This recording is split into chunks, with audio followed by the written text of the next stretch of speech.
Oke, selamat datang teman-teman pada kuliah Mr. F kali ini ya. Mohon maaf jika ada salah kata dari Mr. F ya. Sebelumnya, kalau di kelas-kelas yang lain sebelumnya. Selamat datang di kelas Mr. F pada mata kuliah pediatri. Ya, kita akan belajar tentang MTBS. Terus, sebentar, Mr. F. Share screen ya.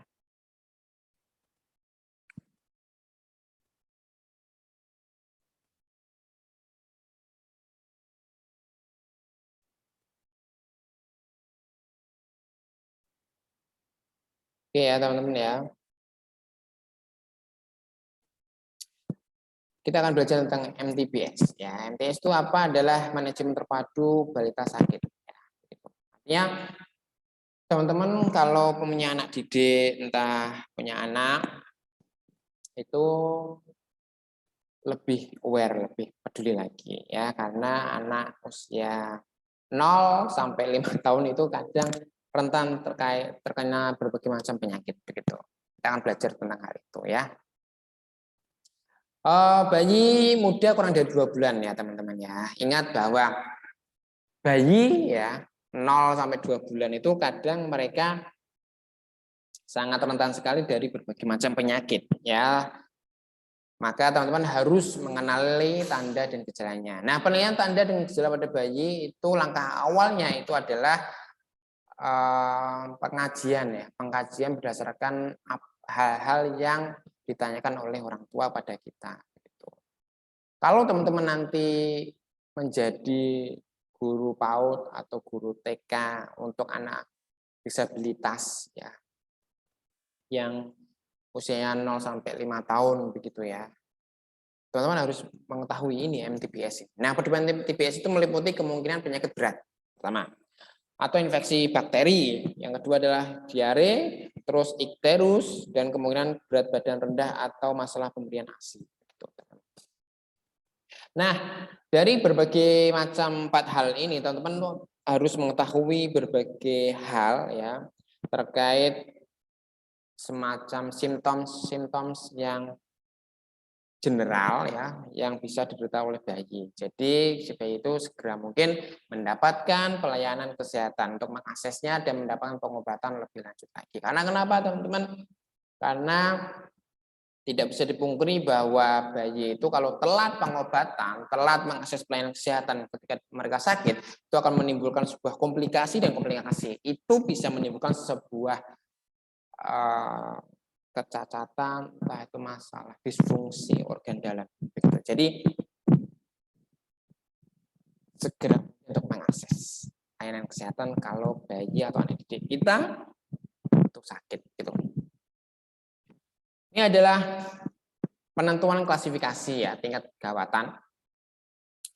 Di sini ada 4 klasifikasi penyakit sangat berat atau infeksi bakteri berat, ada klasifikasi diare, ikterus ya, dan berat badan bayi rendah dan masalah pemberian ASI. Untuk klasifikasi penyakit sangat berat, kadang bayi itu dia mempunyai masalah kesehatan, entah itu paru-parunya, entah itu jantungnya, entah itu apa. Kadang itu mohon maaf ya, ada sebuah kisah di sosial media yang Mr. F pernah baca ya. Itu seorang bayi, dia balita bayi atau balita ya, dia menderita masalah paru-paru, flek atau pneumonia karena disebabkan oleh asap rokok. Entah itu ayahnya yang merokok, entah itu saudaranya yang merokok, entah itu kakeknya yang merokok. Nah, di sana tidak dijelaskan. Jadi memang karena asap rokok. Jadi asap rokok itu sangat berbahaya ya bagi bayi. Maka teman-teman yang laki-laki yang merokok, tolong kalau gendong bayi atau memegang bayi, tolong cuci tangan dulu, ganti pakaiannya, atau teman-teman kalau punya bayi kok teman-teman seorang perokok aktif atau suaminya perokok aktif, nah, itu dikasih tahu jangan sampai merokok, asap rokoknya itu terkena bayi. Begitu ya. Karena bisa menimbulkan sebuah penyakit paru-paru. Terus klasifikasi diare itu identik dengan dehidrasi. Kalau diare itu kok fesesnya itu cair banget, kok berlendir, nah itu berbahaya ya. Segeralah untuk dikasih cairan yang lebih gitu. Terus klasifikasi ikterus, artinya ikterus ini bayi kuning ya. Kalau di seluruh badan tubuhnya kok banyak berwarna kuning-kuningnya, itu bisa jadi bayi itu kadar bilirubinnya tinggi, ya, kadar bilirubinnya tinggi. Jadi itu berbahaya sekali. Maka segeralah bawa ke rumah sakit. Terus klasifikasi berat badan rendah atau masalah pemberian ASI. Artinya bayi itu yang kurang gizi, stunting ya. Kalau sekarang itu pemerintah sedang penggalakan stunting, ya, mencegah stunting. Artinya stunting ini kekurangan gizi kronis yang bisa menyebabkan keterlambatan atau masalah perkembangan pertumbuhan pada bayi. Dan akhirnya yang paling jelas terlihat adalah bayi itu pertumbuhannya sangat lambat. Entah itu tinggi badannya kurang, entah itu berat badannya kurang, dan lain-lain gitu. Terus termasuk masalah pemberian ASI, kadang itu ibu-ibu muda yang baru punya ASI, yang baru punya bayi, kadang itu mereka ya punya masalah tentang ASI, entah itu ASInya kok tidak lancar produksinya, kok sedikit, entah itu kok baru keluar saat 3 hari atau 4 hari, 7 hari setelah melahirkan. Itu kadang masalah pemberian ASI seperti itu sering terjadi pada ibu-ibu, gitu ya. Terus mencegah infeksi ya. Nah, semua macam penyakit yang ada di dunia ini ya itu bisa dicegah ya. Cegahnya bagaimana, Mister? Nah, cara mencegahnya itu yang jelas ya. Secara teori itu adalah PHBS, perilaku hidup bersih dan sehat. Salah satunya ada cuci tangan sebelum dan sesudah memegang bayi. Artinya kita sebagai orang tua yang punya bayi atau anak didik yang masih bayi gitu ya, yang atau balita itu ya sesering mungkin tangan kita steril gitu dari berbagai macam bakteri atau virus.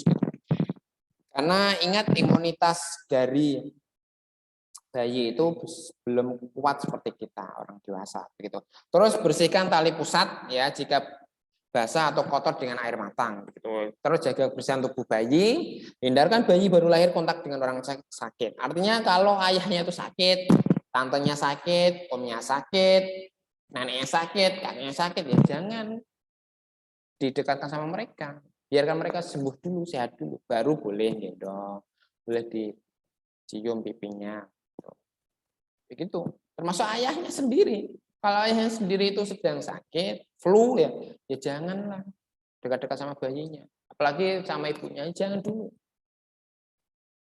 Karena kalau ibunya tertular kan nanti nular ke bayinya, kan bahaya. Yang repot siapa? Ibunya. Kalau ibunya itu sakit, anaknya ketular ya pada sama rewelnya, ya udah, kasihan gitu. Begitu. Kalau versi Mr. itu ketika seorang laki-laki itu kepala rumah tangga, nah, istri itu adalah tiangnya keluarga. Gitu.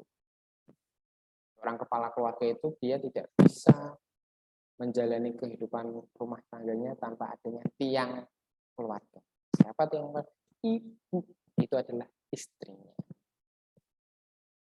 Kalau istrinya itu jatuh sakit, ya sudah. Rumah itu kadang nggak bisa tertangani. Secara umum loh ya. Ini versi Mr. F ya. Jadi hindarkan bayi baru lahir kontak dengan orang sakit. Gitu ya. Terus minta ibu untuk memberikan kolostrum ya.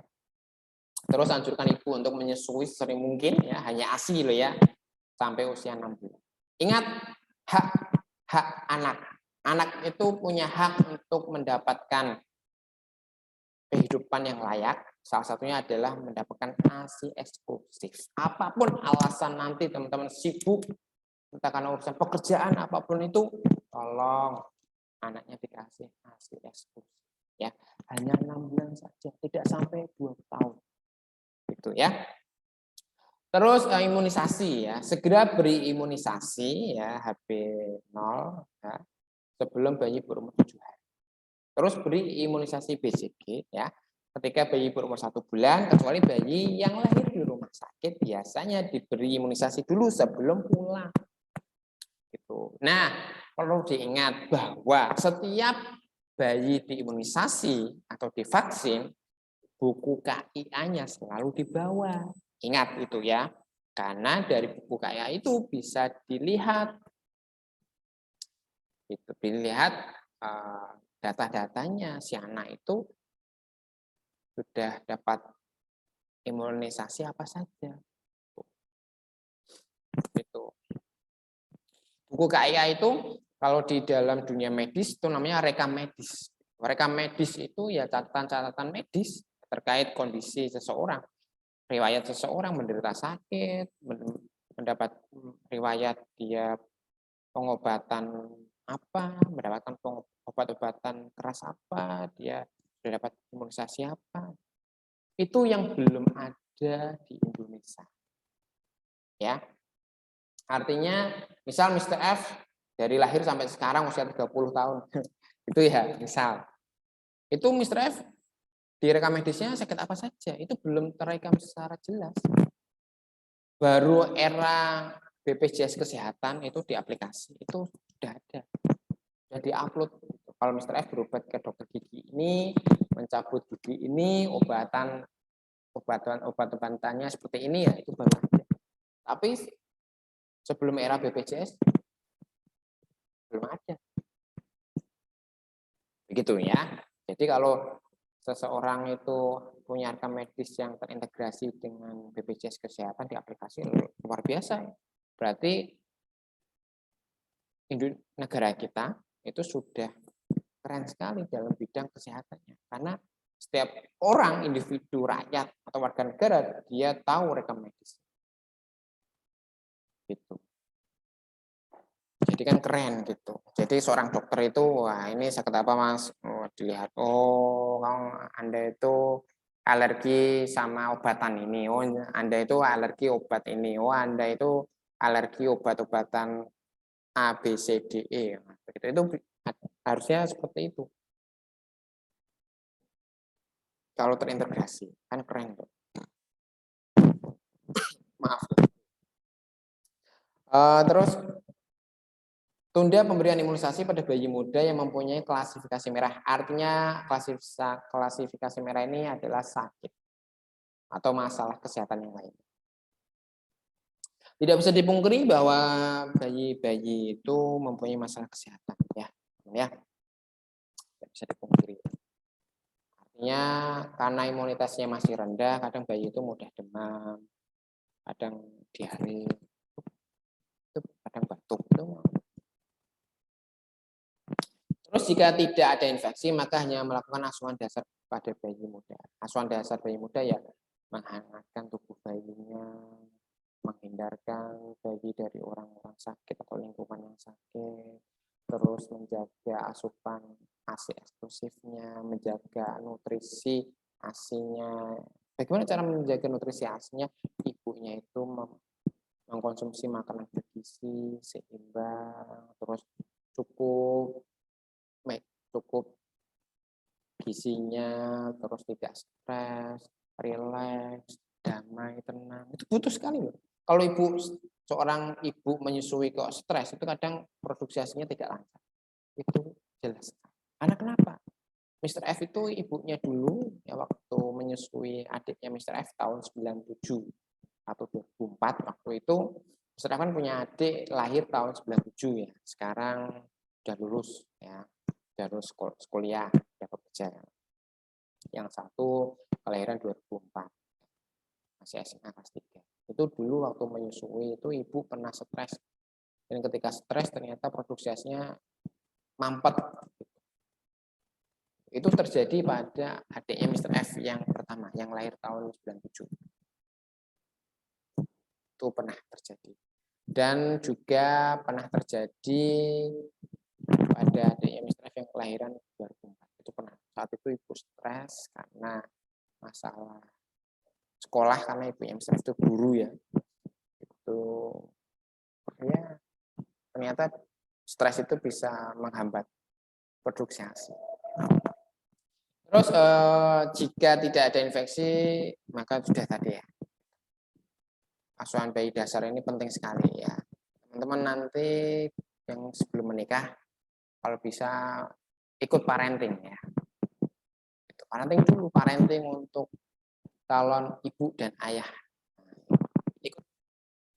Karena dengan ilmu parenting itu teman-teman bisa memberikan hak-hak pada anaknya nanti secara adekuat. Terus dehidrasi berat, artinya dehidrasi berat itu anak itu apa ya, kekurangan cairan gitu teman. Kalau kekurangan cairan itu biasanya rewel sekali, nangis, kulitnya itu kering, wah pokoknya susah, tidak tenang lah. Susahnya adalah tidak tenang si anak itu. Apa yang harus dilakukan? Nah, ASI sebaiknya tetap diberikan dan pertahankan bayi itu tetap hangat dan kadar gulanya tidak turun atau segera rujuk ke fasilitas kesehatan. Begitu ya.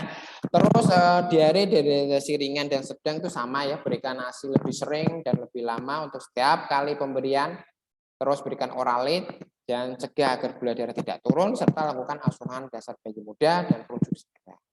Jadi inti dari pencegahan dehidrasi adalah kita sebagai orang tua atau orang tua asuh atau seorang pendidik nanti kalau mempunyai anak atau anak didik atau punya murid yang mempunyai masalah diare, segera mungkin dipenuhi cairan tubuh. Kalau bayi ya diberi ASI eksklusif terus gitu. Karena biar bayi itu tidak dehidrasi. Kalau dehidrasi bahaya nanti masuk rumah sakit. Di rumah sakit kasih apa ya? Kasih cairan tadi infus itu sama saja. Treatmentnya sama saja. Sambil dikasih ASI, obat-obatan. Tapi versi Mr. F ya teman-teman ya, bayi itu hindari kasih obat-obatan kimia karena tidak baik untuk tubuh gitu ya. Terus ikterus ya, tindakan pengobatannya itu adalah cegah agar gula darah tetap tidak turun ya, tetap ya ideal normal. Terus anjurkan bayi itu tetap hangat selama perjalanan dan rujuk segera. Artinya di sini jelas bahwa bayi itu harus dalam kondisi kenyang. Kenyang itu tidak lapar. Kalau lapar itu gula darahnya turun bisa jadi. Contohnya ketika teman-teman itu berpuasa sehari penuh tanpa makan, tanpa minum, kan itu teman-teman termasuk kadar gulanya itu rendah atau turun. Gitu. Itu contohnya. Tetap bayi itu harus hangat tubuhnya ya, karena bayi itu tidak boleh hipotermia atau kedinginan. Begitu.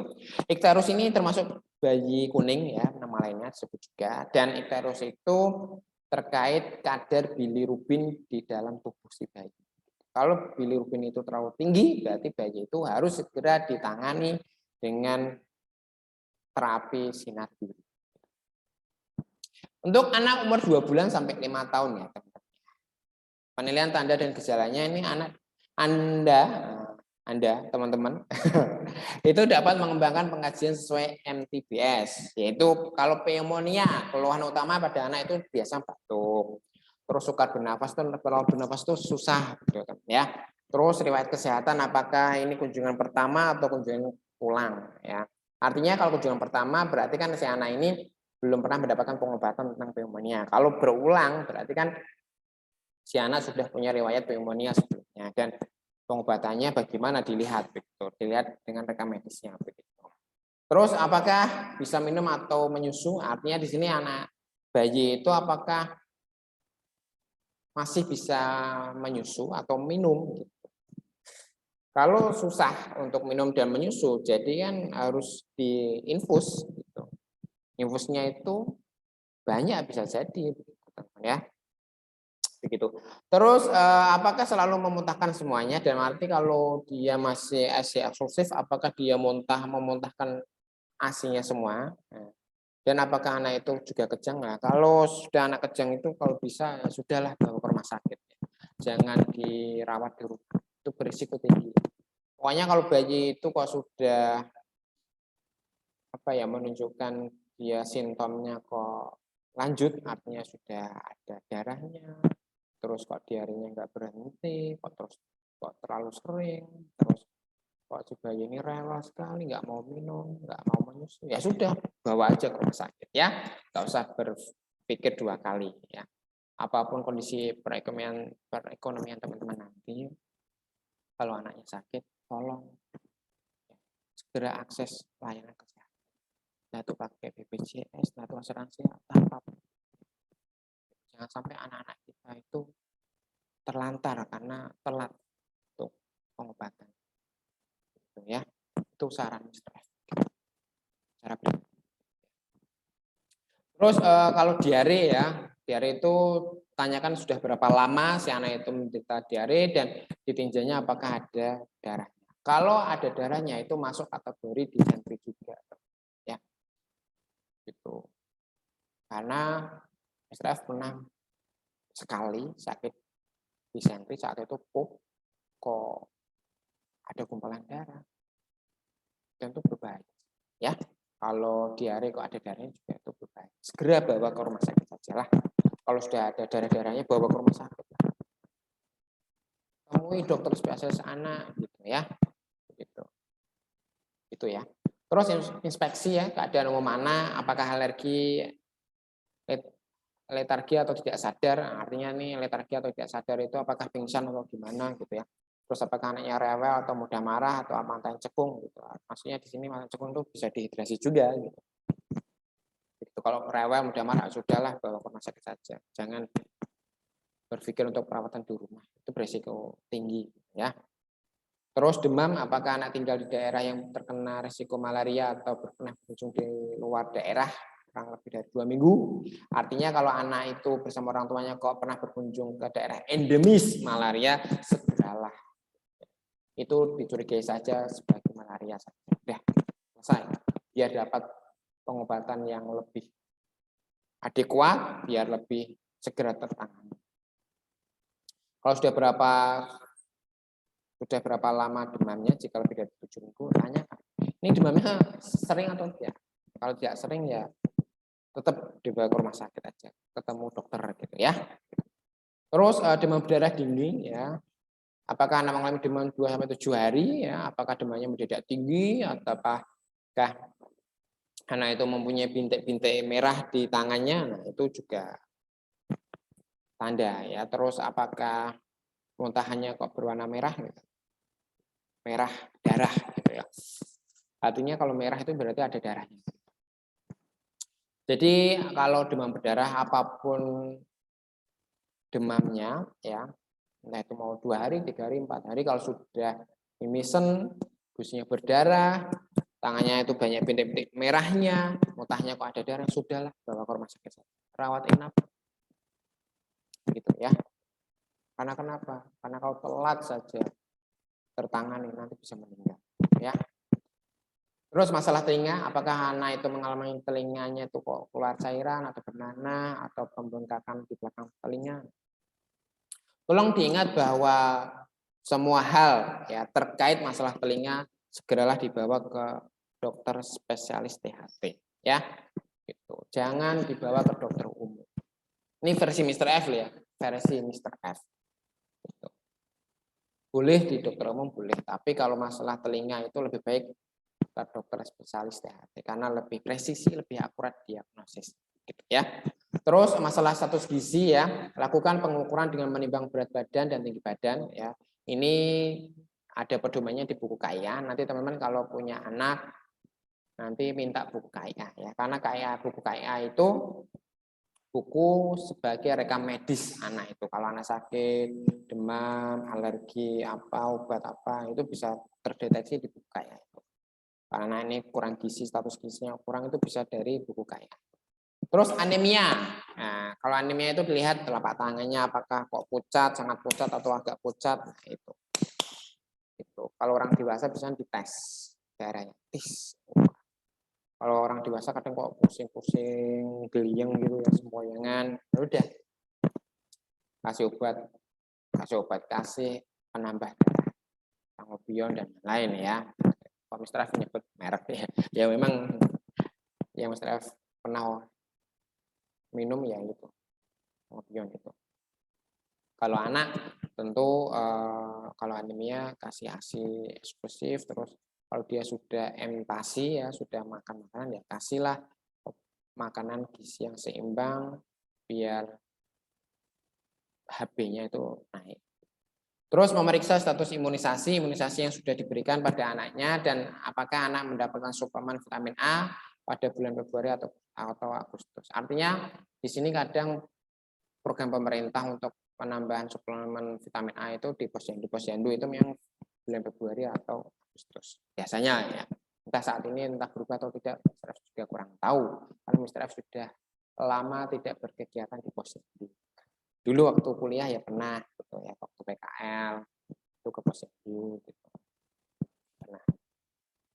Terus ini ada penentuan klasifikasi dan tingkat kegawatan. Artinya di sini adalah klasifikasi pneumonia, dehidrasi, risiko malaria, campak, DBD, masalah tinggal, terus gizi dan anemia. Kalau pneumonia, kalau anak itu kok batuk terus tanpa henti, terus kok disertai susah bernafas, terengah-engah, terus ada suara ngik-ngiknya, nafasnya ngik, ngik, gitu. Itu sudahlah bawa ke rumah sakit saja pasien ya.